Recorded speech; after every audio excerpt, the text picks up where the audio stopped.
Et donc, nous avons le plaisir d'accueillir nos panélistes pour parler des tendances et des nouveautés 2020. J'ai donc autour de moi, autour de cette table virtuelle, j'ai Philippe Trottin de Microsoft France, Laure Vanière de Capsys et Bruno Schmitt et Fanny Delory d'Access Solutions. Bonjour tout le monde.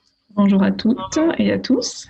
Bonjour à tous et à toutes. Oui. On a un certain nombre de nouveautés, de produits à présenter. Je vais donc d'abord passer la parole à Philippe Trottin pour aborder une application qu'on a d'ailleurs déjà évoquée lors de la première table ronde de cet après-midi, lorsque nous témoignons sur notre parentalité en tant que déficience visuelle, utilisateur de numérique et de solutions qui permettaient le déplacement, notamment en complément d'un GPS. Nous allons donc parler de Microsoft Soundscape. Philippe, est-ce que tu peux nous présenter cette application? Alors oui, Fernando, d'ailleurs, tu as eu l'honneur de pouvoir la présenter au journal de TF1 de mémoire pour parler de cette application, donc l'application Soundscape. Donc c'est une application qui fait suite à l'application Seeing AI qu'on avait déployée l'année dernière pour les utilisateurs en France, avec une version française. Et là, on arrive avec une application Soundscape dont l'objectif est de permettre de disposer d'un outil qui, on va dire, facilite les déplacements de personnes déficientes visuelles. L'objectif étant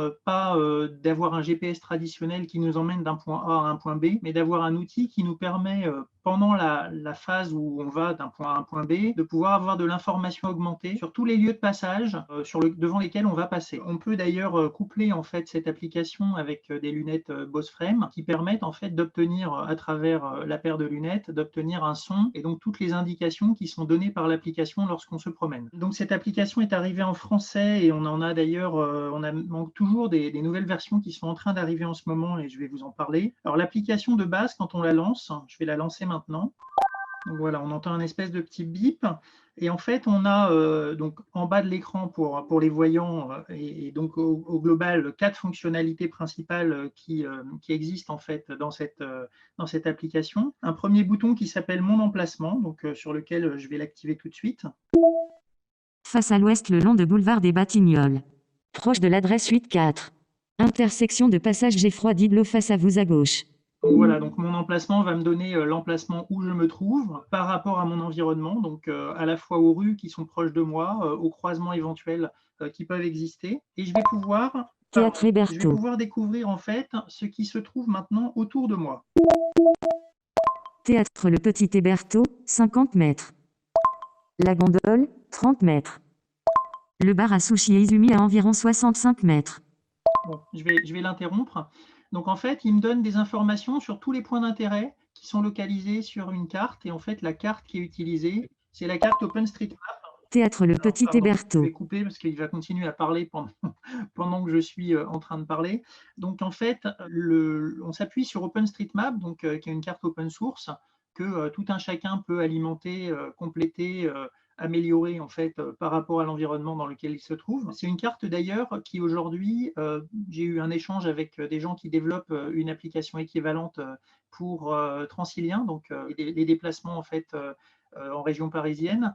Et globalement, ils sont en train aussi, eux, de documenter l'ensemble de leurs cartes de gare. Ils ont commencé par le RERC, ils sont en train de documenter en fait toutes leurs gares par rapport à cette carte OpenStreetMap. Donc c'est plutôt bien d'avoir une carte partagée qui est open source, qui permet de faire bénéficier à chacun d'un environnement permettant ce type d'application.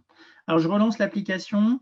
Et la troisième fonctionnalité, c'est une fonctionnalité qui s'appelle Devant moi. Donc je vais pointer en fait mon téléphone dans une direction. Je vais activer la fonctionnalité. Alors, je vais aller dans cette direction-là, par exemple. Le bar à sushi Izumi à environ 35 mètres. Société Générale à environ 120 mètres. Imprimerie Papeterie du Rocher, 175 mètres.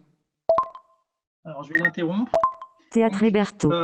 Vous voyez qu'avec ça, globalement, on va savoir ce qui se trouve devant le téléphone. Donc, lorsque l'on a le téléphone qui est pointé vers le haut vers le ciel et dans une direction donnée, ça va jouer un peu un petit rôle de boussole. Et donc, on va pouvoir en fait maintenant, grâce à cette application, définir un point d'intérêt vers lequel on veut se déplacer. Donc, je vais sélectionner en fait, je vais déjà identifier les marqueurs qui pourraient se trouver à proximité, qui sont des marqueurs que j'ai personnellement mis en place en fait donc pour mon usage personnel. Marqueur, Maison Philippe, boulevard des Batignolles à environ 60 mètres. Marqueur. Villiers, 220 mètres. Voilà, donc il y a le métro Villiers et ma maison qui sont les deux marqueurs que j'ai définis. Alors maintenant, ce qui va m'intéresser, c'est de pouvoir en fait me déplacer vers un endroit. Donc je peux soit directement rechercher sur l'interface un lieu. Donc dans ces conditions, je vais pouvoir simplement taper le lieu. Hein. Donc je peux taper par exemple métro Rome. Théâtre Hébertot. Voilà, donc j'ai un métro qui se trouve. Alors, Théâtre Le je vais Petit prendre le métro Hébertot. Blanche voilà, qui se trouve à proximité. Et je vais pouvoir derrière lui demander de me diriger en fait vers cet emplacement. Donc je peux soit l'enregistrer en tant que marqueur, soit démarrer en fait la balise sonore qui va me permettre de me rendre vers ce métro. Donc je vais cliquer sur démarrer la balise sonore. Balise, 1,1 Donc km. j'ai un espèce de son régulier qui intervient. Je vais pouvoir en fait diriger mon téléphone. Balise, 1,1 Je vais km. changer l'orientation de mon téléphone. Alors quand on entend ce son-là, ça veut dire que le téléphone est dirigé dans la bonne direction. Donc le métro blanche se trouve face à la direction de mon téléphone. À partir de ce moment-là, je vais pouvoir mettre le téléphone dans ma poche et commencer en fait à me déplacer. Et lorsque je vais me déplacer, pardon, je vais le couper. Lorsque je vais me déplacer, je vais pouvoir entendre en fait les lieux devant lesquels je passe. Donc ça veut dire quoi? Ça veut dire que si je passe devant un magasin spécifique qui se trouve à ma droite, je vais entendre de façon localisée dans mon oreille droite ce magasin, et donc je vais savoir que ce magasin se trouve à ma droite. Donc là, évidemment, il faut pouvoir bénéficier d'un environnement stéréo, donc par exemple les casques Bose Frame dont on parlait tout à l'heure, qui me permettent d'entendre la stéréo dans une oreille ou dans l'autre. Alors à savoir que aux tests qui ont été réalisés à la fois par Fernando, puis un certain nombre d'autres acteurs, notamment à l'association Valentin Huy également, il y a eu quelques petits problèmes en fait de spatialisation.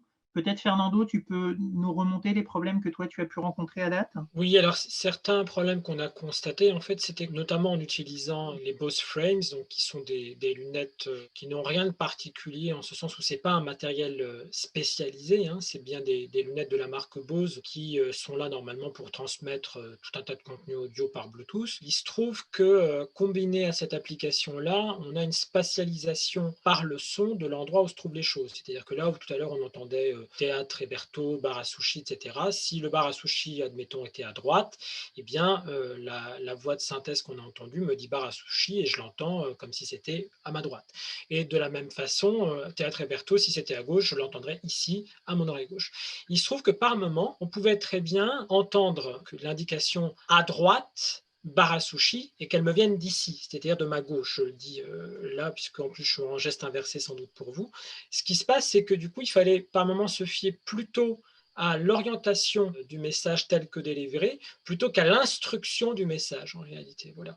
Et effectivement, ça fait partie des choses que Manuel, notamment, qui avait fait cette démonstration sur le JT de TF1 et moi, avions pointé comme étant un axe d'amélioration. Alors la dernière fonctionnalité que je vais vous décrire, donc qui vient d'arriver, c'est la possibilité en fait de définir comme un emplacement spécifique, un endroit que l'on choisit. Donc je vais aller par exemple faire une recherche. Alors j'avais fait le test sur la Statue de la Liberté. Donc je vais définir que je me trouve à côté de la Statue de la Liberté. Et je vais pouvoir en fait démarrer ce qu'on appelle Street Preview. Street Preview pour l'instant c'est en bêta, mais ça va me permettre en fait de faire comme si je partais de la Statue de la Liberté et me permettre de découvrir en fait les lieux comme si j'allais me promener en fait autour de la Statue de la Liberté. Donc ça permet ce type de fonctionnalité permet en fait éventuellement de préparer un déplacement. Je me dis tiens, je vais me rendre dans tel quartier, je positionne un pointeur comme étant dans ce quartier. Et à partir de là, je vais utiliser la fonctionnalité Street Preview pour pouvoir me promener dans le quartier et découvrir les points, les magasins ou les points d'intérêt qui peuvent se trouver en fait dans cet espacement, comme si j'y étais. Voilà. Ça permet d'être potentiellement rassuré sur le chemin que je vais pouvoir parcourir. Il va me décrire les intersections, il va me décrire tout un tas de choses autour de ça. Je peux rapidement le lancer. Donc globalement, il lance l'application en mode Street Preview. Démarrage de Street Preview à l'angle de rue piétonne. Statue de la Liberté, New York, États-Unis, 30 mètres. Voilà, donc là, c'est comme si j'étais aux États-Unis et je vais pouvoir en fait découvrir les emplacements à proximité de ma Statue de la Liberté. Je vais pouvoir tourner le téléphone dans une certaine direction et avancer pour en fait découvrir tous les lieux qui se trouvent à proximité de la Statue de la Liberté. Bon, je vais arrêter. Fin de Soundscape Street Je vais Preview. arrêter en fait le fonctionnement, puisque je vois qu'après, sans ça, je vais exploser le timing. Donc, vous avez à peu près compris l'ensemble des fonctionnalités existantes dans cette application. On peut peut-être juste ajouter, si tu le veux bien, Philippe, que cette application, elle permet bien évidemment d'aller vers un certain nombre de points. Pour autant, elle s'utilise bien en complément d'une application de guidage, en ce sens où elle ne va pas forcément donner un trajet d'un point A à un point B, sauf erreur de ma part. Non, tu as tout à fait raison. On peut très bien l'utiliser, ne serait-ce que pour découvrir son environnement. Je ne sais plus qui m'a raconté le fait qu'à un moment donné, il était dans un taxi avec un chauffeur de taxi et qu'il a pu guider le chauffeur de taxi alors qu'il était déficient visuel vers le point où il voulait se rendre. Ça peut être utile vraiment pour découvrir, ne serait-ce que vous êtes dans un taxi par exemple, vous découvrez le chemin en fait qui est pris par le chauffeur de taxi. Ce qui est quelque chose d'un peu difficile aujourd'hui pour un passager d'un véhicule et qui est déficient visuel. Alors, je l'ai pas indiqué, mais donc cette application est gratuite et s'installe sur iPhone aujourd'hui. Merci beaucoup, Philippe. Alors justement, puisque tu indiquais que pour l'instant, ça s'installe sur iPhone, on sait tous que voilà, l'iPhone, c'est une modalité d'accès à la téléphonie. Pour autant, j'ai déjà eu l'occasion de le dire hier, c'est pas nécessairement la seule modalité en matière d'accès à la téléphonie. Et heureusement, on sait que pour un certain nombre de raisons, notamment de difficultés à apprendre à manier une interface totalement tactile avec 55 à 60 gestuelles, etc., c'est pas forcément ce que tout le monde veut faire ou peut faire. Et donc, j'ai le plaisir d'accueillir Laure Wagner de la société Capsys. Bonsoir, Laure. Bonsoir Fernando, merci encore de nous laisser la parole à l'occasion de ces journées. Donc la nouveauté produit qui arrive chez Capsys sur cette fin d'année 2020, donc ça reste quand même malgré tout dans les nouveautés de l'année 2020. Voilà, j'ai le plaisir de vous présenter ce téléphone qui porte le nom Minivision 2. Donc Minivision 2, comme vous le comprenez, c'est l'évolution du Minivision que nous avions justement présenté il y a 2 ans pile poil. Donc ce nouveau modèle Minivision reste dans la gamme des téléphones simples et localisés, comme tu le disais Fernando, pour répondre vraiment aux besoins d'un public peu technophile, probablement majoritairement de personnes âgées et de personnes qui ne souhaitent pas aller dans l'univers du smartphone, qui ne sont pas intéressées par tout ce qui est Facebook, WhatsApp, Twitter, etc. et qui préfèrent rester sur un produit très simple à utiliser, intuitif et notamment avec un vrai clavier physique à touche. Donc là, clairement, les points clés de ce nouveau modèle Minivision 2, c'est ça, c'est vraiment le clavier ergonomique qui a entièrement été retravaillé et qui va offrir des grandes touches espacées avec une certaine ergonomie, un certain relief sur certaines touches. On va le voir en détail tout à l'heure. Dans ce téléphone, les utilisateurs vont retrouver vraiment les fonctions principales pour avant tout répondre aux besoins de communication et à certaines actions du quotidien. La synthèse vocale préinstallée en français est en version premium. Donc, ce sont des synthèses vocales de chez Nuance que l'on utilise dans ce produit-là. Donc, le produit est doté de reconnaissance vocale et de commandes vocales malgré tout, pour que les personnes puissent appeler, envoyer des SMS, dicter leurs SMS, ouvrir des fonctions à la fois. Et on va le voir tout à l'heure en détail. On a mis en place plusieurs options intéressantes de personnalisation en termes d'affichage pour répondre aux besoins des personnes malvoyantes selon les différentes pathologies. Et pour les personnes non-voyantes, on pourra basculer l'écran en noir total.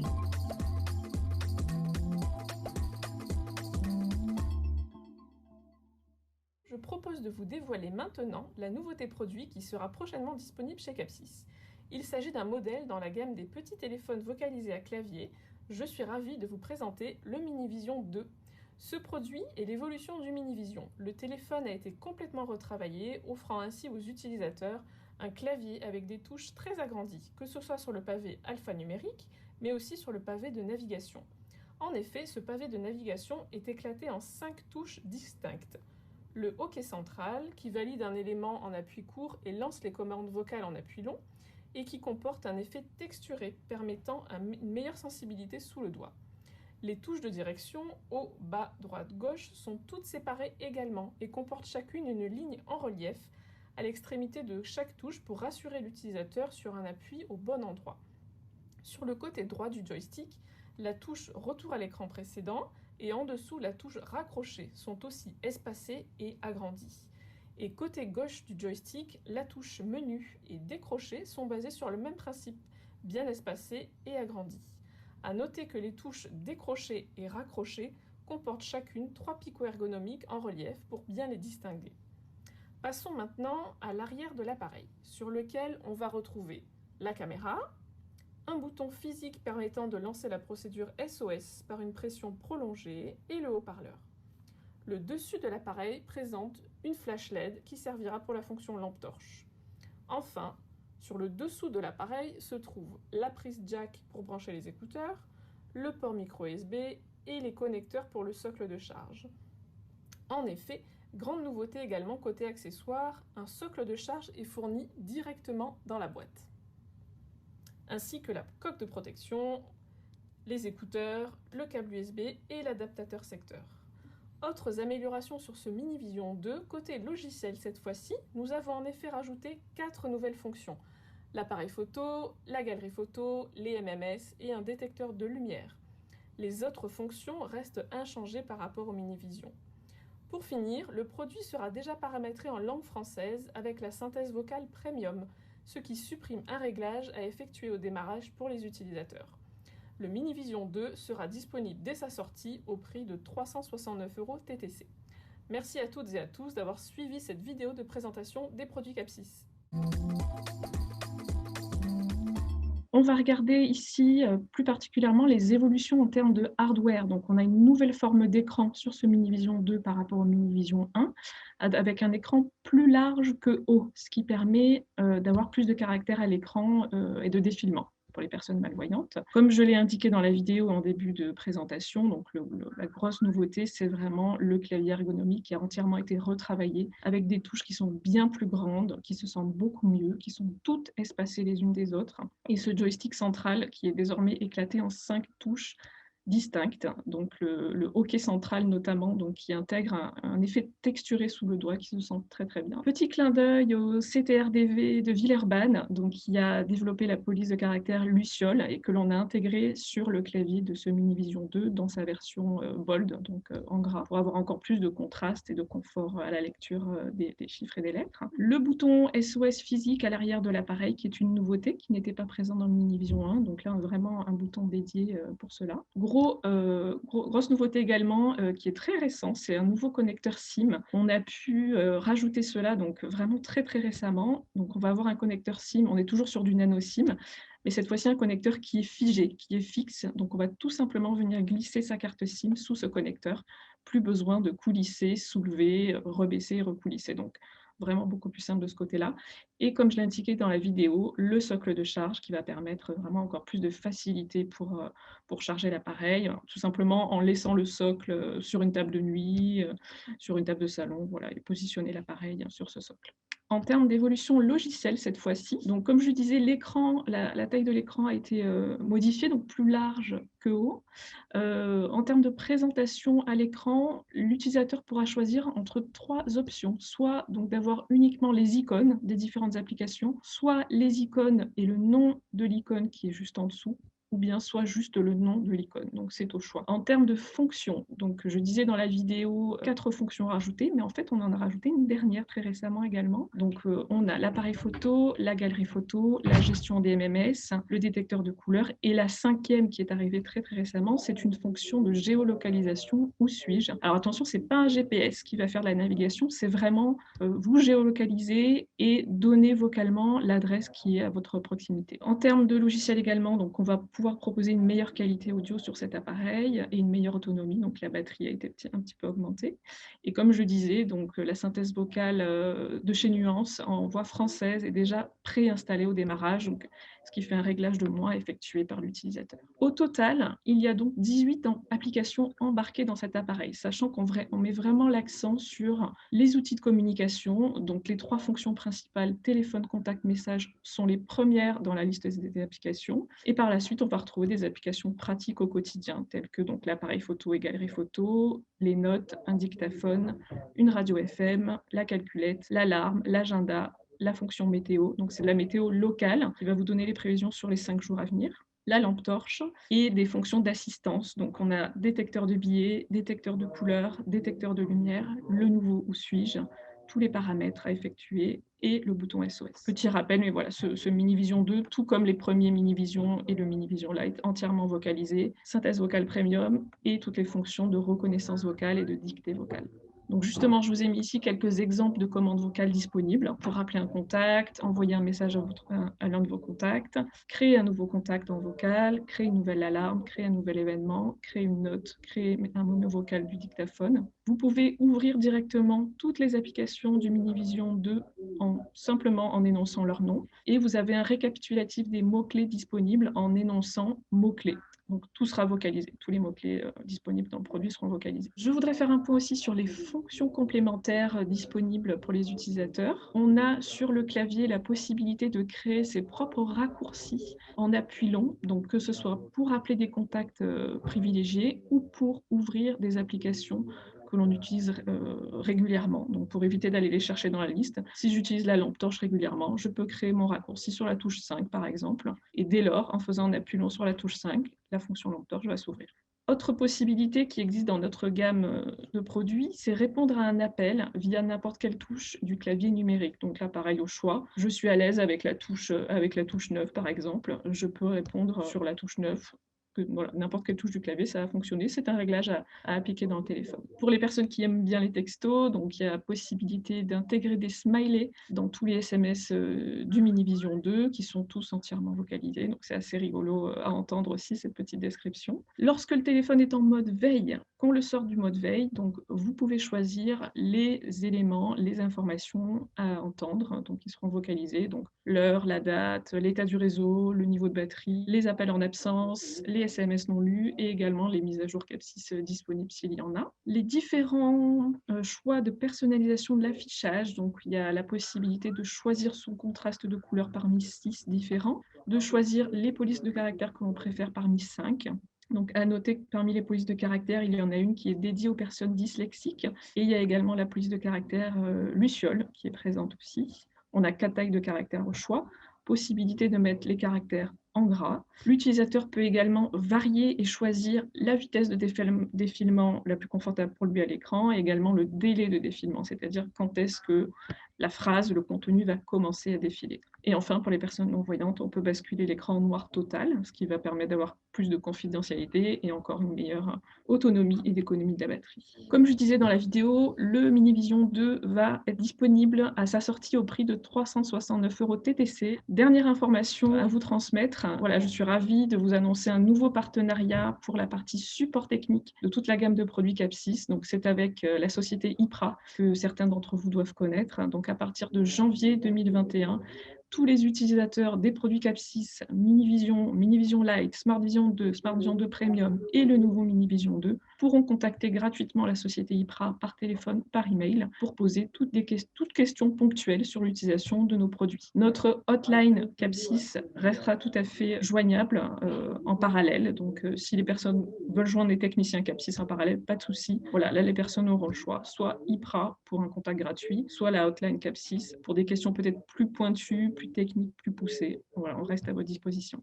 Alors, très bien, on parle du coup téléphonie, on a parlé d'ailleurs capteur embarqué dans un téléphone avec différents types d'usages. Je me tourne maintenant vers Access Solutions, bien représenté aujourd'hui avec Bruno Schmitt et Fanny Delory-Jouliou, j'espère que je prononce bien. Bonjour à tous les deux. Donc, je disais pendant que Bruno active son micro que l'idée là maintenant, ce serait peut-être d'aller voir un peu ce qui peut se passer quand on souhaite utiliser une caméra, mais pas forcément sur un téléphone. Et donc, du coup, l'idée, c'est maintenant d'aller voir d'autres objets, notamment évidemment cet OrCam Read dont on parlait beaucoup, notamment à un moment où nous étions quelques-uns à être de l'autre côté de l'Atlantique et à le voir pour la première fois et à devoir ensuite se carapater avant que les frontières ne ferment, n'est-ce pas? Alors Bruno, qu'est-ce que c'est OrCam Read, s'il te plaît? Donc là, le produit, donc là, je l'ai à la main.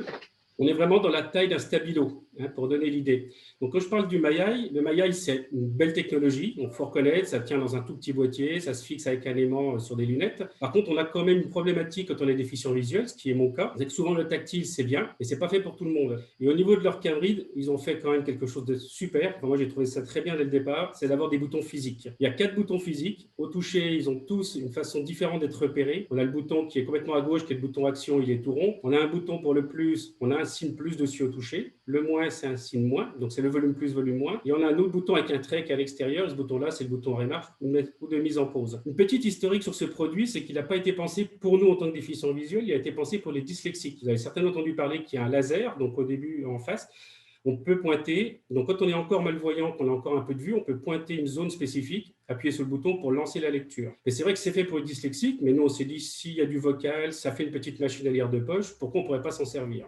On peut tout à fait s'en servir. Après, il y a juste un tout petit peu de technique à mettre en place quand on est complètement non-voyant ou très malvoyant. C'est ce que j'explique souvent, c'est que l'idée, c'est on se met au plein centre de son document, on pose la face du laser à plat donc sur le document, on lève à une quarantaine de centimètres, et à ce moment-là, on n'a qu'une pression à faire, relâcher, et on est quasiment sûr à chaque fois de prendre le A4. Donc à ce niveau-là, ça marche très bien. Je vous fais une petite démonstration après. Pour aussi des choses qui sont intéressantes sur ce produit, donc il y a les boutons, mais il y a aussi la charge. La charge, on est sur du type C. Donc le type C, pour beaucoup de déficients visuels, c'est agréable. Il n'y a pas de sens comme sur un micro USB. C'est plus rapide à charger et c'est aussi plus fiable. Et donc ça, c'est le côté aussi très pratique. Et ils ont fait une chose de plus qui est plutôt sympa, c'est qu'ils ont mis aussi une prise de jack. Donc on peut mettre des écouteurs classiques qui sont aussi fournis dans la boîte. Maintenant, vous me dites le fil, c'est bien. Moi, je veux du Bluetooth. Il y en a aussi. Ils ont prévu le Bluetooth. Donc au niveau technologie, on a à peu près tout ce qu'on peut avoir, mais de façon simple et basique. Au niveau des synthèses vocales, vous avez deux voix, une voix d'homme et une voix de femme. Là, ce n'est pas par contre des synthèses connues. Alors, d'après Orcam, ça serait leur synthèse vocale. Sofiane, chez nous, pensait aux synthèses d'Ivona pour les connaisseurs, mais bon, voilà. Donc, on a deux voix, une voix d'homme, une voix de femme. Et au niveau des langues, il y a deux langues dans l'appareil, l'anglais et le français. On n'aura pas plus. Alors, pour le mettre en route, ce que je vais faire, c'est que je vais le brancher sur une petite enceinte pour que vous ayez quand même le plaisir d'entendre un peu plus fort. La batterie est chargée à 78%. Donc, dès qu'on le sort de veille, on a automatiquement le niveau de la batterie qui est annoncé. Au niveau donc de le prendre, depuis tout à l'heure, je vous le présente face à vous. Donc, je vais le tenir en haut comme un stylo, en ayant le doigt sur le premier bouton qui est le plus près du faisceau laser. Moi, j'ai prévu une petite feuille devant moi, que vous ne voyez pas, que j'ai un peu fait exprès. Et donc là, je vais me soulever à une quarantaine de centimètres. Je vais juste faire un petit appui. Un sup, CTRL, 2 points micro, paragraphe Alt 6, option Orcam Riyad classique, O 9N 0, OO 1990,00 euros, Smart 2990.00, O, présentation, Orcam Riyad est la nouvelle solution pour... Je fais un double clic, on peut mettre en pause. On peut aussi avancer dans le texte. Pour lire tout texte intégré dans un mini boîtier. Là, j'appuie sur le plus, il suffit de et pendant la lecture, ça met en route. Vous voyez, c'est très simple au niveau des boutons. La prise en main est très facile. Donc, à ce niveau-là, on n'a pas du tout de problématique. On peut aussi, moi, j'aime bien montrer, quand j'ai fait une petite présentation, on a aussi sur des boîtes de médicaments, on peut se retrouver des fois tout seul. Ce petit appareil, ça peut être quelque part un petit peu magique, parce qu'on va mettre la boîte de médicaments devant soi. Je vais me poser juste au-dessus. Alors là, par contre, on ne va pas monter à 40 cm, parce que l'idée, ce n'est pas d'aller capturer du A4. Je considère qu'on monte à une dizaine de centimètres. Une ligne de texte, ignorer. Je ne suis pas gentil. Alors, présentation. Donc, pour être très clair, qu'est-ce qui s'est passé? C'est que là, j'avais mon texte en dessous, donc il est très fort, il a été chercher tout ce qu'il y avait en dessous. Donc, je recommence en mettant une ligne blanche. Composition, ibuprofène, 400 mg par comprimé, excipient à effet notoire. Vous avez vu en 2 secondes, ça m'a dit que c'est de l'ibuprofène en 400 mg. Donc j'ai une réponse qui est instantanée, je n'ai pas besoin d'aller demander à quelqu'un à côté de moi pour avoir cette réponse. Au niveau du poids, c'est ultra léger. Au niveau de l'autonomie de la batterie, on est à peu près à 2 heures d'autonomie. L'appareil se met en veille tout seul. On peut régler le temps de mise en veille aussi. Au niveau du pointeur laser, pour des personnes qui verraient encore, on va avoir le système donc, de se situer au milieu de son document. Par contre, là, on va appuyer sur un bouton. Là, vous n'allez pas le voir, mais je vais avoir soit un pointeur central, ou soit je vais avoir un carré qui va se faire au niveau d'une zone pour pouvoir lancer précisément la lecture sur une zone. Donc, c'est-à-dire que j'ai envie d'aller capturer une zone de prix, j'ai encore la chance de voir un petit peu, je peux pointer directement ma zone. Et dernière chose qu'il y a dans leur Read, si vous avez un petit peu vu, c'est qu'ils ont entendu parler, il y a 2 versions. Il y a l'Orcam Read classique et il y a l'Orcam Read Smart. Au jour d'aujourd'hui, pour l'instant, on est toujours à la version Smart puisque c'est en cours de développement.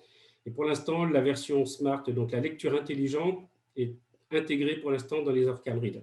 Jusqu'à quand? On n'a pas de délai, on ne sait pas, mais en tout cas, pour l'instant, on est encore fourni. Alors, lecture intelligente, l'idée, c'est que vous allez prendre en photo votre texte. Là, vous allez demander à la reconnaissance vocale en se mettant au-dessus de son document. On va faire un double clic. Lecture intelligente. Pour être clair, l'idée, c'est que là, il a pris en photo. Et à partir de maintenant, on va lui demander des informations. J'écoute. Quelle est la date? S livre sterling. NU anti-flash 4. Vous avez remarqué, je lui ai demandé la date, il vient de me parler de livres sterling. Donc, quand on parle qu'on est dans une version bêta, l'idée, c'est que le système sera capable d'aller retrouver des dates sur le document, d'aller retrouver un prix et aussi de pouvoir lancer la lecture à partir d'un mot dans le texte. Alors, on va être très clair, quand on est complètement non-voyant, savoir de quel mot on veut partir, c'est très discutable. Maintenant, il faut savoir que ça a été quand même pensé pour des dyslexiques. Vitesse diminuée. Mais c'est une fonctionnalité qui est là, qui, je pense, fonctionnera vu, quand on voit un peu le travail d'Orcam depuis un certain temps, la technologie qu'ils mettent en place. Ça pourrait être une technologie qui peut être intéressante. Après, le prix sera quand même discutable. On est sur une version classique qui fait la pure machine à lire, on est à 1 990 €. Là, on va être à 2 649 €. Alors, même si pour l'instant, ça n'a pas été mis à jour partout, et je m'excuse, sur notre site, ce n'est pas le cas, mais on est à 2 649 € et nous, on était affiché à 2 990 €, puisque c'était ce qui était décidé il y a à peu près 15 jours, 3 semaines de cela. Ça bouge un petit peu chez Orcam, mais c'est bien, puisque c'est en descendant au niveau du prix. Voilà un petit peu donc ce que je peux vous dire au niveau du produit, de la technologie. Ah, alors. Quitter, c'est une commande vocale. Quitter. Voilà. Que la lecture intelligente, ce que j'ai oublié de vous montrer en direct, c'est effectivement pour la quitter, vu qu'elle est basée que sur des commandes vocales, il faut le faire en commande vocale. Quand on parle de commande vocale, je vais quand même aussi oublier de vous dire, il y a quelques commandes vocales. On peut par exemple dire, donc pour ça, je vais appuyer 2 fois sur le bouton action, donne l'heure. Il est 16h43, donc normalement, dans 2 minutes, mon temps de la partie va être fait. Donc voilà, on a un ensemble de commandes vocales. On peut demander le niveau de la batterie, on peut demander la date. Je trouve que le temps de réaction est un petit peu lent dans la commande vocale. Ça, voilà, c'est toujours moi un petit peu mes côtés, pour ceux qui me connaissent un petit peu le côté technique. Maintenant, si je peux finaliser la discussion sur le produit, je trouve ça très sympa. On a déjà des retours d'utilisateurs, de clients qui s'en sont équipés, de personnes qui ont même un certain âge, qui en sont pour le moment très contents. Donc ça, c'est déjà un bon point. Et dernière chose technologique, il y a du Wi-Fi dedans. Si vous demandez à quoi ça sert, ça sera pour faire les mises à jour quand elles sortiront, qui seront comprises dans le prix. Par rapport donc à la numérisation, on a vu pour un A4, est-ce que c'est envisageable de pointer cet Orcam Read pour le coup à de grandes distances dans la rue, par exemple, pour, je ne sais pas moi, attraper une affiche, attraper des horaires d'ouverture sur des magasins? Est-ce que tu t'es déjà amusé à faire ce type de test? Je me suis amusé pour l'instant. Je l'avais fait tout bêtement quand on était au CISEN sur le stand d'Orcam. Et je m'étais amusé à prendre le nom d'Orcam. Je me suis mis à plus de 3 mètres et ça m'a parfaitement lu. Donc, on peut vraiment dire que dans le métro, sur une plaque de métro, par exemple, quand on cherche le nom des stations, ça marchera parfaitement. On est complètement dans cette idée-là. Alors, il peut quand même y avoir des contraintes. Il faut quand même savoir que la lumière est quand même importante pour l'Orcam Read. C'est-à-dire que nous, on a eu les premiers essais, alors sans même parler de distance, mais on a eu Sophia, par exemple, qui est non-voyant et qui, au début, a essayé de l'utiliser. Il dit, mais ça ne marche pas. Et également, il dit, ce truc-là, ça ne marche pas. Et on a un petit peu discuté avec lui. J'ai demandé de rallumer toutes les lumières possibles autour de lui pour être sûr. Et là, comme par hasard, les résultats sont devenus très bons. Donc, c'est quand même très, très important d'avoir une bonne lumière. Si vraiment vous l'essayez et que vous n'avez pas de résultat, souvent ça pose de lumière. Donc il est sensible à la lumière. Aussi, qui peut arriver de temps en temps. Écoute, merci pour la présentation de ce premier produit, dont je pense aussi, comme Sofiane, que c'est Mathieu d'Ivona qui le vocalise très clairement. On a beaucoup parlé en réalité sonorisation de produits à travers finalement Soundscape, à travers certaines fonctionnalités du Mini Vision 2, maintenant avec l'Orcam Read. On sait qu'il y a une partie des publics qui nous regardent aujourd'hui, qui cherchent aussi des produits plutôt basse vision. Et donc là, je crois savoir que tu as un deuxième produit, une deuxième tendance à nous présenter ce soir. Oui, alors là, je vais mettre la casquette de ce que je fais le plus chez Access Solutions, même si j'adore la technologie comme l'Orcam. Donc, comme je suis responsable de la basse vision et c'est quelque chose qui est presque devenu, je dirais, une passion chez moi, là, je vais vous parler d'un nouveau produit de chez Cobavision. Donc, Cobavision, c'est le fabricant, pour ceux qui connaissent un peu les téléagrandisseurs, le premier téléagrandisseur parlant, qui s'appelle Vocatex, c'est toujours le Vocatex, qui a énormément évolué avec ces années, qui est fabriqué en Belgique. Et c'est vrai qu'on a fait, depuis quelques années, avec Cobavision, on a bien avancé. Et moi, je faisais beaucoup embêter, depuis plus de 4 ans, en leur disant que ça serait bien d'avoir un nouveau produit. Et ben, ils sont arrivés avec un nouveau produit. Donc, c'est ce qu'on appelle une caméra connectable. On est toujours dans la même conception avec Cobavision. C'est toujours des produits qui essaient d'être le plus qualitatif possible et le plus simple d'utilisation. Je pense que pour les personnes qui connaissent un peu la basse vision, souvent on a entendu parler du MLS, on a entendu parler du Transformer. Donc, c'est des produits qui sont connus, qui sont de bonne qualité. On est donc sur des produits qui ont fait vraiment tout ce qu'il faut, on va dire jusqu'à maintenant. Moi, la problématique que je trouve à des produits comme le Transformer et le MLS, c'est quand même souvent que pour se connecter à un ordinateur, il faut installer un logiciel. Installer un logiciel, quand on a une caméra, il y a différentes contraintes. En entreprise, il faut avoir des droits administrateurs. Il faut avoir des postes qui soient souvent assez puissants. Et ensuite, on a toute la contrainte aussi de la mise à jour des logiciels. Parce que j'ai un logiciel propriétaire, je vais l'installer, il était très bien sur Windows 7. je le mets sous Windows 10, ça va devenir plus compliqué. Sous Windows 10, il marche, mais il vient de sortir comme la 2004 aujourd'hui, peut-être que ça va encore poser des problèmes. Et comme Avision n'avait pas envie d'arriver dans ce problème-là, et ça, c'est des choses qu'on a discutées, que je trouve bien pensées. Donc, cette caméra, en gros, elle va être reconnue sur les PC. Donc, ça va se fonctionner, branché ou connecté à un PC. On va pouvoir le connecter à une Surface Pro. On va pouvoir le connecter à un iMac, on va pouvoir le connecter à une tablette Android. Et quand je dis connecter, tout ça on va le connecter en câble. On n'a pas intégré des grandes technologies, pas de Bluetooth, pas de Wi-Fi. Ce qui va aussi être intéressant, on n'a pas ces problèmes techniques. C'est-à-dire que ça sera du câble qui va être du type C pour avoir une bonne qualité à ce niveau-là, de l'USB 3. Donc, on reste sur des choses simples mais propres. Et on va pouvoir se connecter aussi à un écran via de l'HDMI. L'appareil, pour ça, il contient 3 ports au dos. Donc, au dos, vous avez un port type C vers USB ou vers type C, donc selon sur quel appareil on désire se connecter. On va aussi avoir un port HDMI, donc classique, HDMI vers HDMI pour se mettre sur un écran. Et bien sûr, si je le mets sur un écran, j'ai besoin d'alimentation. Donc là, il y a un 3e port au centre qui est du type C vers un power module qui est fourni. Ou alors, l'astuce, c'est d'avoir le type C avec un câble USB et le brancher sur une batterie externe. Puisque là, on va vraiment gagner de l'autonomie. Une petite batterie de 10 000, ça prend aucune place dans un sac et avec ça, on est tranquille. On n'a pas besoin de s'embêter à courir.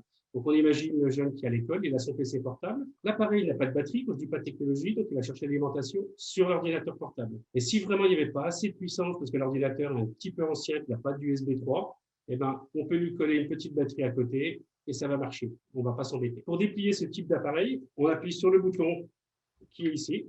J'enlève, j'ai un autre bouton au niveau du pied et mon appareil est prêt à être installé. C'est vraiment tout simple. Il n'y a pas de fioriture et le système a été testé des milliers de fois. On peut dire que là, il n'y a pas de problématique. Au niveau de la tête, aussi un grand avantage, on a une tête qui va pivoter sur elle-même à 320 degrés. Ça veut dire que là, quand on est positionné sur un document, on a juste à bouger sa tête et ce n'est pas le bras complet qui va bouger, une partie du bout du bras, c'est vraiment la tête qui pivote sur elle-même. Et au niveau de la vision à distance, on a juste à la faire basculer et on a toujours pareil, 320 degrés, qui est très important pour un jeune, par exemple, en études ou un professionnel qui a des réunions à regarder ou des personnes se déplacent régulièrement. Quand on a besoin de replier son appareil, on a juste à appuyer. Voilà, je l'ai fait dans le mauvais sens. Hop, on appuie et l'appareil est prêt à être positionné. Avec ce type d'appareil, bien sûr, il va falloir le piloter. Donc, comme je n'ai pas de logiciel propriétaire, donc je vais le brancher sur mon ordinateur, je vais le connecter via mon câble. Dans le menu démarrer, je vais tout simplement taper le mot caméra, il va me proposer caméra Windows, ça va me lancer le logiciel de caméra. Et à ce moment-là, ce qui peut arriver, si vous avez un PC portable, il est possible qu'il prenne la webcam par défaut. On a juste à aller cliquer sur changer de caméra et ensuite il va découvrir la zone cam. C'est fini, ça sera fait. Et voilà, ça va fonctionner. Et grâce à ça, comme on a un logiciel Windows, dedans, on a la possibilité de sauvegarder des vidéos. Donc, je peux mettre en vision de loin, je peux sauvegarder de la vidéo. Je peux prendre des clichés. Maintenant, attention, les clichés, effectivement, on a une limitation. Le Covavision a fait le choix de travailler sur des caméras vidéo. Donc, on n'est pas sur des caméras d'appareil photo, donc du numérique précis, qui va être capable de prendre du A4. Lui, des GIR sont toujours dans le choix d'avoir le A4 dans la largeur et on ne l'aura pas dans la hauteur, donc il faudra déplacer sur papier. Donc, si on fait une capture, on aura effectivement le A4 dans la largeur, mais on n'aura pas le document complet. Ça, c'est un choix technique pour avoir la meilleure image possible avec un taux de grossissement minimum. Et pour l'instant, tous les retours visuels qu'on a eu au niveau qualité d'image, on a fait des retours très, très positifs. Pour donc piloter après au niveau du changement de couleur, parce que comme toute caméra, on va pouvoir changer les contrastes, avoir du noir, du blanc, du couleur naturelle, mais on peut aussi avoir du fond jaune avec du bleu jaune, du vert. Toutes les panels de couleurs existantes, on peut les obtenir. Et on va aussi avoir différents réglages, comme ce qui va être important, c'est le réglage de la luminosité. Donc, sur un document en fond de couleur, en couleur naturelle, on va avoir un réglage de la luminosité. Et sur un document en noir et blanc ou en blanc et noir, on va régler le fond. On prend toujours, par exemple, l'exemple d'un journal. Un journal, souvent, on a du grain dans le fond. Si on en a inversé, on va nettoyer le fond pour avoir un vrai blanc avec un vrai noir ou un vrai noir avec un vrai blanc. Pour ça, ils ont simplement fourni une petite télécommande. Cette petite télécommande, elle est toute simple. On est avec 2 piles, une petite rate de piles. Donc, alors là, pas de problème, on n'a pas d'histoire de recharge de batterie. Et au niveau de la conception, c'est fait avec de l'infrarouge. Donc, l'infrarouge, on va dire c'est bien, mais pourquoi pas du Bluetooth? Et pourquoi du Bluetooth? Quel est l'intérêt? L'infrarouge, on peut tourner autour de la caméra, on n'a aucun souci. On n'a pas de problème d'appairage. Donc, si un jour vous changez vos piles, vous leur mettez batterie, la batterie lâche, il y a un problème, c'est toujours reconnu, ça marche. On n'a pas cette problématique d'appairer un document, comme tout le monde le sait, les appareils, et qu'on doit appairer du Bluetooth, ça se passe très bien, ou des fois c'est la cata. Là, il n'y a pas ce problème-là. Au niveau donc des boutons, on a du plus, on a du moins pour le zoom, on a le bouton au-dessus pour les fonds de couleur, en dessous, pareil à droite, on a le bouton plus et moins donc pour les réglages, luminosité. Donc à chaque fois, on a un petit pictogramme en bas à droite qui va se mettre de l'écran. Par exemple, si je vais régler l'éclairage des LED de l'appareil, parce que je ne vous ai pas précisé, mais effectivement, il y a des LED, il y a toute une rangée de LED, on peut régler l'éclairage au niveau des LED aussi de la zone cam. On va pouvoir régler donc la luminosité et on a aussi une troisième fonction qui est le mode ligne. On a une ligne de lecture pour les personnes qui ont ce besoin de suivre leurs documents. Au niveau donc de la télécommande, on est sur quelque chose de très simple. C'est vrai qu'on pourrait se poser une question qui, moi, c'est une des premières questions que je me suis posée. Je me dis, c'est très bien, j'ai une télécommande, j'ai ma caméra, je suis content. Mais des fois, je suis un petit peu tête en l'air, j'oublie ma caméra, enfin, j'oublie ma télécommande, pas ma caméra, j'oublie à l'école, je suis parti avec, je rentre chez moi, j'ai plus ma télécommande. Ou alors, j'arrive au travail, comme je me déplace avec, je suis embêté. Dans la boîte, on fournit 2 télécommandes, ce qui fait comme ça, on n'a pas de questions à se poser. Je l'ai cassé, je l'ai perdu, on a toujours une deuxième télécommande qui peut être dans un tiroir, dans un bureau, dans son sac à dos, en spare. Et ça, c'est une chose qui est très importante, comme ça, on ne se pose pas la question. Parce qu'effectivement, on a la petite contrainte, je n'ai pas le logiciel. Donc, voilà. Sur les périphériques, donc, tels que les ordinateurs, je vous ai parlé de Windows, avec que ce soit les PC ou de la Surface Pro, là, on va utiliser le logiciel caméra de Windows. Par contre, sur Android, effectivement, on va utiliser par exemple une petite application dans l'App Store qui est gratuite, qui est USB Camera, qui va faire le même travail, qui va permettre les mêmes choses. Et ça sera de la même façon au niveau d'un système comme sous Mac, il y a des logiciels spéciaux pour les caméras. Ça ne fonctionne pas sur iPad, tout simplement parce que l'iPad permet effectivement de faire ressortir, mais ne permet pas d'entrer des sources. Donc, on ne peut pas brancher une caméra externe pour qu'elle aille fonctionner dessus. On va vraiment essayer, ça, c'est refusé sur les iPads. Par contre, ça marche effectivement sur les MacBooks, ça marche sur certains iMac, mais pas sur tous. Ça, j'en ai parlé avec un vendeur d'Apple qui m'a fait la réflexion sur les dernières générations. Ce n'est pas capable d'accepter non plus de l'externe. Alors, il m'a pas précisé, il m'a précisé le modèle, mais pour moi, ça m'est un petit peu passé au-dessus. Mais donc, tous les iMac ne seront pas non plus compatibles par rapport à ça. Au niveau de la caméra, on est sur du Full HD, bien sûr. Les réglages sont pas très, très importants. Sous PC, on peut aussi l'utiliser, par exemple. Alors, j'ai eu le cas hier. On va dire que dans 98% des cas, la caméra sur Windows, il n'y a pas de problème. Le logiciel caméra de Windows est là. Et hier, c'était le cas, il n'était pas là. Donc, on se dit, ok, super, donc ça arrive. J'ai appelé le fabricant. Il faut savoir que ça fonctionne avec VLC. Vous installez VLC. Ici, encore, souvent, il est installé. C'était le cas hier.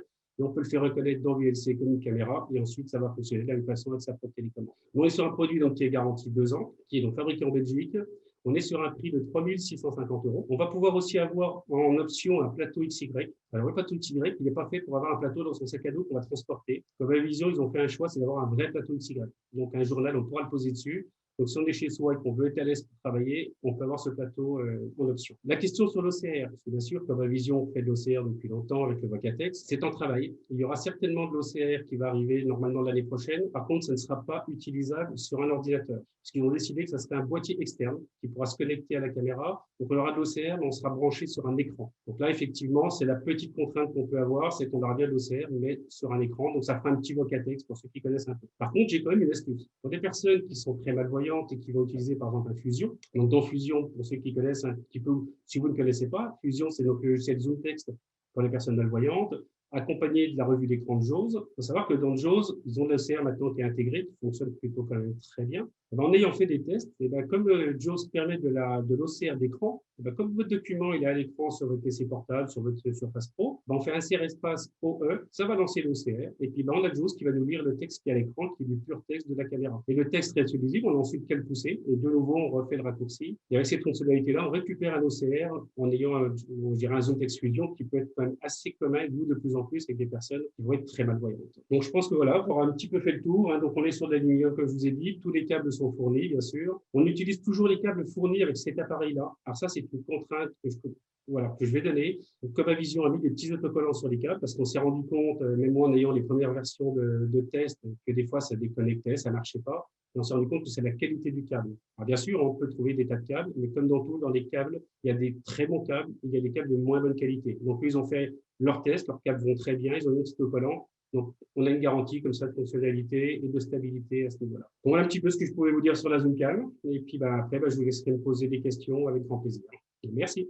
Merci beaucoup. Et sans plus tarder, je propose à Pascal de prendre la suite et de se faire le relais d'un certain nombre de questions ou de remarques qu'on a pu entendre tomber sur Zoom, et puis peut-être aussi de poser tes questions, Pascal. Oui, j'ai écouté ça avec tout ça avec un grand intérêt, même si à titre personnel, la caméra ne me servira pas à grand-chose. Mais bon, comme je ne suis pas une femme égoïste, je pense aux autres.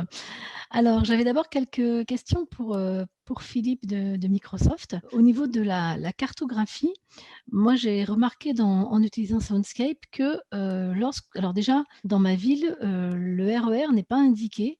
Donc, j'ai cru comprendre qu'un projet transilien allait sûrement résoudre ça. Pour moi, je suis sur le A, mais je vais être patiente, c'est pas un problème. Ça devrait arriver, je pense. Ils ont commencé par le C, mais je pense que ça devrait arriver.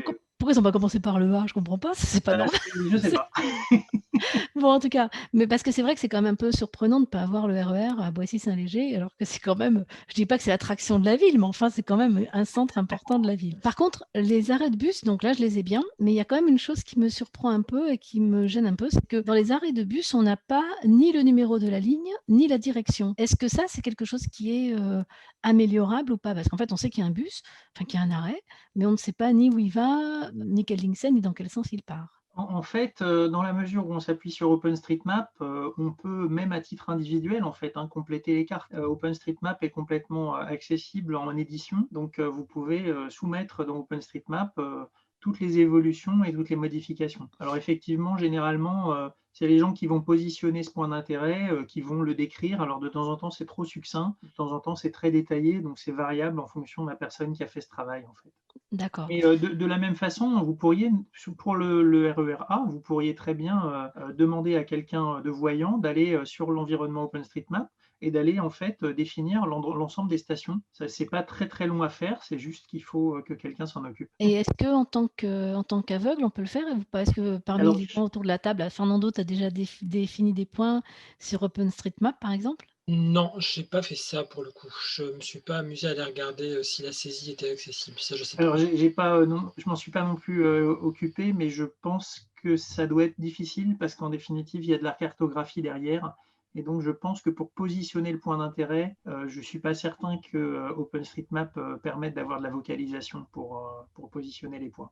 Et si on récupère les coordonnées GPS, ça risque de ne pas suffire peut-être. S'il faut vraiment aller. Alors, c'est un bon point, il faudrait tester. Là je pourrais faire un test et regarder ce que ça donne. Mais c'est un bon point, je vais le noter pour voir si c'est faisable. Ouais. Ok. Est-ce qu'il y a d'autres casques que les Bose Frames qui permettent de faire de la réalité audio augmentée? En fait, tous les casques stéréo qui peuvent se brancher sur un téléphone vont fonctionner. L'intérêt des lunettes Bose Frame, c'est qu'en fait, les oreilles ne sont pas bouchées. Et donc, quand on est évidemment en train de se déplacer, on veut pouvoir entendre tout danger qui pourrait survenir sur sa route. Et donc, le fait d'avoir des oreilles un peu dégagées, c'est quand même préférable. Maintenant, si on a un casque stéréo qui se branche sur un téléphone, ça fonctionne très bien. De la même façon, moi, j'ai un iPhone 11 Pro. J'ai de la stéréo directement sur le téléphone. Alors bon, évidemment, on ne se balade pas avec son téléphone dans la main dans la rue, mais c'est vrai qu'en lançant OpenStreetMap à l'arrêt et en écoutant en fait la description, j'ai bien la stéréo en fait qui m'est rendue par le téléphone.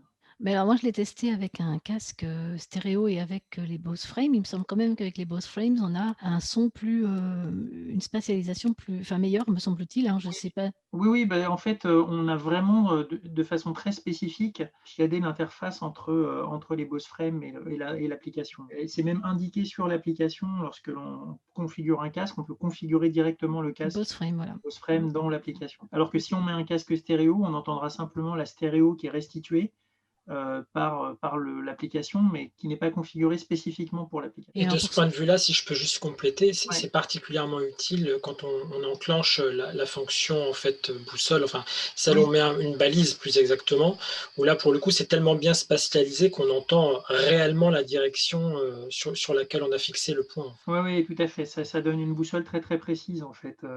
Et c'est pas juste droite-gauche. Là, c'est vraiment du son spatial, quoi. Et pour l'utiliser régulièrement, là, moi, franchement, j'invite tous les gens qui peuvent le tester, de le tester alors, avec des Bose Frames si on a. Mais alors, si on est dans la rue, surtout pas avec des casques, parce qu'on n'a pas envie de prendre la responsabilité d'accident. Bon, j'imagine que certains l'utiliseront avec des casques à conduction osseuse, mais moi, je sais pour avoir testé les deux, réellement, les lunettes, en termes de stabilité du son, parce que le casque à conduction osseuse est quand même très sensible à la position exacte dans laquelle on se le pose sur la tête. Et c'est vrai que c'est important quand même. Alors, j'ai quelqu'un qui me signale que Street View, en bêta, ne permet pas d'explorer les rues en sens interdit. Vous pouvez nous expliquer ça, paraît-il? Oui, j'aimerais bien savoir qui a fait le retour. Je ne sais pas, c'est quelqu'un qui a laissé une question sur le chat en disant que voilà, la version bêta ne permettait pas d'explorer les rues qui seraient en sens interdit. Donc, on peut imaginer que ça ne serait fait que pour une exploration en mode automobile. Voilà, bon, c'était une petite parenthèse. Par contre, on a eu une question aussi qui nous posait la question de savoir s'il y aurait une version Android. Alors, pour l'instant, on l'a fait effectivement sur iPhone, comme pour l'application Seeing AI, on a commencé par iPhone, puisque majoritairement, c'est quand même ces devices-là qui sont les plus utilisés, en tout cas par les personnes déficientes visuelles. Par contre, oui, la question a été remontée fortement, on va dire, à l'équipe produit. Donc, a priori, ils ont un projet de portage. Par contre, j'ai aucune visibilité sur le planning. Donc, je ne sais pas si c'est du très court terme ou si c'est plus long terme. Je pense que j'en ferai la communication sur les réseaux sociaux dès que j'aurai un peu plus d'informations. D'accord. J'invite vraiment tout le monde à le tester. Bon. C'est un réel outil. Par rapport à la caméra hors cam, j'ai vu une question qui est claire. Quel est l'intérêt de ce type de caméra par rapport, par exemple, à un téléphone qui va nous permettre de faire de la reconnaissance de caractère? Est-ce que Bruno peut nous en dire un peu plus sur le public visé, disons? L'intérêt de cette caméra par rapport à un téléphone, déjà, tous les téléphones ne sont pas équipés d'OCR. Il faut savoir qu'il y a une certaine partie de la population, si vous avez par exemple un Minivision, un Blind Shell, tous les téléphones standards, il n'y aura pas d'OCR dessus. Et en général, ces personnes-là, c'est des personnes qui ne sont pas de technologie. Parce que pour avoir de l'OCR sur un téléphone, il y a comme déjà la partie technologique. Il faut déjà utiliser sur un iPhone. Ça peut être un Voxy One, ça peut être un Apple ou de l'Android. Maintenant, il y a quand même aussi une autre remarque à faire sur ce type de produit. Et moi, c'est ce que j'ai tout de suite senti avec ce type de produit. Moi, j'ai un iPhone. J'utilise effectivement des logiciels d'OCR qui marchent très bien, dont Seeing AI, par exemple. Mais à Paris, je ne vais jamais le sortir pour aller une pancarte dans la rue. Il est clair qu'un stylo comme ça, il y a une Dragon qui est faite, on va pouvoir le poser autour de son cou. Il sera toujours là, disponibilité. Et puis, je suis désolé, on n'a pas la même inquiétude en sortant. Enfin, je suis désolé, non, on n'a pas la même inquiétude en sortant en Nord-Cameroun pour aller pointer un panneau, pour aller pointer quoi que ce soit pour avoir une information qu'on aurait avec le téléphone. Maintenant, effectivement, moi qui ai un iPhone, est-ce que j'irais franchement dans Nord-Cameroun? Je ne peux pas dire persuader, oui, vous persuadez, oui, j'aurais sûr et certain Nord-Cameroun. Par contre, voilà, on a quand même cet outil-là qui est une vraie petite machine à lire dans la main. Maintenant, c'est pour les personnes aussi qui vont se déplacer. Mais par rapport à un téléphone, c'est très clair que si j'ai un iPhone pour pas avoir ça, par contre, dans la rue, je ne sortirai pas mon iPhone. Donc, ça peut être une pensée pour quelqu'un qui se déplacerait beaucoup et qui a besoin régulièrement d'ailleurs des informations, on va dire, sur des vitrines, dans des magasins. Je préfère sortir mon Orcam qu'avoir mon téléphone à la main, puis beaucoup de déficients visuels le savent. On hésite de sortir son téléphone. Déjà, quand on est voyant, on a vite fait de se faire voler son téléphone. Donc, j'imagine même pas quand on est déficient visuel. Et est-ce que ça a vraiment été testé dans ce type de conditions par des personnes complètement aveugles ou pas? En extérieur? En extérieur? Non. Pour l'instant, on peut pas dire, je ne veux pas dire qu'on même nous, personne n'a vraiment testé, ni David, ni non. En extérieur, c'est vrai qu'on n'a pas vraiment testé. Alors, je vais être un peu d'accord quand même sur une chose, c'est qu'en extérieur, ça sera quand même plus facilement utilisable par quelqu'un qui est malvoyant. Quelqu'un qui arrive encore à se rendre compte, moi c'est un peu mon cas quand je suis dans le métro par exemple, je vois bien les pancartes des stations, mais impossible de les lire. C'est des panneaux qui sont énormes, et je vois la forme du panneau, j'arrive à la repérer, j'arrive à voir des tâches, donc je sais que moi j'arriverai à le pointer. Maintenant, sans vue, en extérieur, on est à peu près d'accord que non. Mais on fera pareil avec son téléphone. Oui, bien sûr, bien sûr. Dans une vitrine avec mon iPhone, est-ce que je sais s'il y a quelque chose à lire? Non, pas plus. Bien sûr. L'avenir serait sûrement d'avoir des caméras embarquées sur des lunettes et qui seraient connectées au téléphone en temps réel et qui feraient du Seeing AI permanence, quoi. Là, tu parles à quelqu'un de convaincu. Là. On est tous d'accord, je pense. Enfin, je ne sais pas. C'est un sujet qui a été abordé pour information par des fabricants de lunettes pour s'interfacer avec Seeing AI. Avec le Covid, je pense que le projet a été mis en stand-by, mais c'était une discussion qu'on a eue entre Microsoft et des fabricants de lunettes. En fait, on rêve tous de ça, quoi, d'une caméra. Ça fait plus de 2 ans, je dis, il faut des lunettes qu'on n'ait pas à sortir de téléphone. C'est ça, une caméra déportée qui soit connectée avec notre téléphone. Parce que c'est vrai que même des fois, pour lire des choses, un article de journal dans le métro, on hésite à sortir le téléphone pour ça, quoi. C'est vrai que ça reste quelque chose d'un petit peu, sans être particulièrement paranoïaque, mais bon, la simple prudence. J'ai ensuite eu une question sur la caméra dont j'ai oublié le nom, la dernière. D'accord. J'ai une question sur l'autonomie. Je crois que tu as parlé de... Alors non, tu n'as pas parlé... Il n'y a pas de batterie. Il n'y a pas de batterie, c'est ça. Voilà. Et donc la question, ça a été aussi, donc il y avait cette question sur l'autonomie, donc il n'y a pas de batterie. Et du coup, je pense que la question qui suivait, c'est-à-dire peut-on l'utiliser branché au secteur? J'imagine. Oui, on va la brancher au secteur en se mettant sur l'écran HDMI. On va se mettre, par exemple, alors il y a deux façons de voir les choses. C'est effectivement, il y aura toujours besoin de se brancher au secteur puisqu'il y aura besoin d'énergie quand même dès qu'on va se brancher sur un écran. Mais il faut quand même voir, c'est que maintenant, il y a énormément d'écrans de télévision, par exemple, ou des écrans de PC qui ont des entrées, on va dire, USB, qui sont de l'alimentation. Et moi, j'ai fait aussi l'essai en branchant l'USB directement de la Zoomcam sur un écran, donc sur l'USB, et branché à l'HDMI, et c'est auto-alimenté directement par l'écran. Donc ça, maintenant, on l'aura de plus en plus. Donc, on n'est même pas obligé de courir souvent après une prise. Et la caméra aura effectivement toujours besoin un peu d'alimentation. Donc, si c'est sur un PC, non. Parce qu'un PC, tant que c'est l'USB 3, ça prendra l'énergie sur l'ordinateur. Et ça ne va pas consommer non plus énormément parce qu'il n'y a que la tête de caméra qui va chercher. Donc, on n'est pas sur quelque chose qui va consommer énormément d'énergie. Ça va en prendre un peu, bien sûr, sur la batterie du portable, mais on a quand même de quoi travailler. Je ne peux pas vous dire aujourd'hui, voilà, j'ai fait quand même mes 3 heures sans problème avec la caméra et le PC. Je n'ai pas fait le test. Donc, ça serait vous mentir. Mais on sait que ça ne consomme pas grand-chose. D'accord. Et sur Orcam, on est d'accord, on a parlé de 2 heures d'autonomie, hein, c'est bien ça? Tout à fait, c'est ce que moi je vous annonce, c'est ce qu'on a discuté avec Orcam.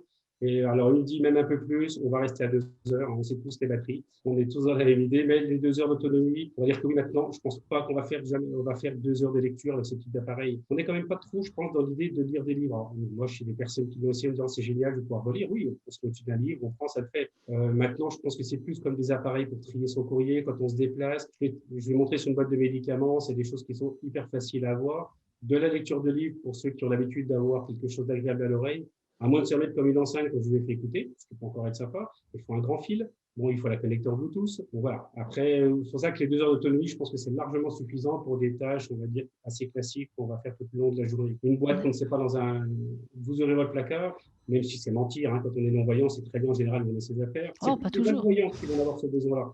Alors, du coup, il y a une question qui est arrivée pour Laure, de dernière minute.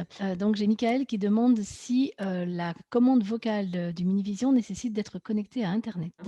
Oui, commande vocale ou reconnaissance vocale, une connexion Internet est nécessaire, soit en Wi-Fi ou soit via le forfait téléphonique en 3G, 4G. En données. On peut te taquiner, Laure, c'est quoi la commande vocale et c'est quoi la reconnaissance vocale? Mais la reconnaissance vocale, c'est quand tu vas dicter du contenu dans tes SMS, dans les champs de saisie, etc. Et les commandes vocales, c'est les petites commandes pour lancer un appel, envoyer un SMS ou ouvrir une application. Merci beaucoup. Mais je t'en prie.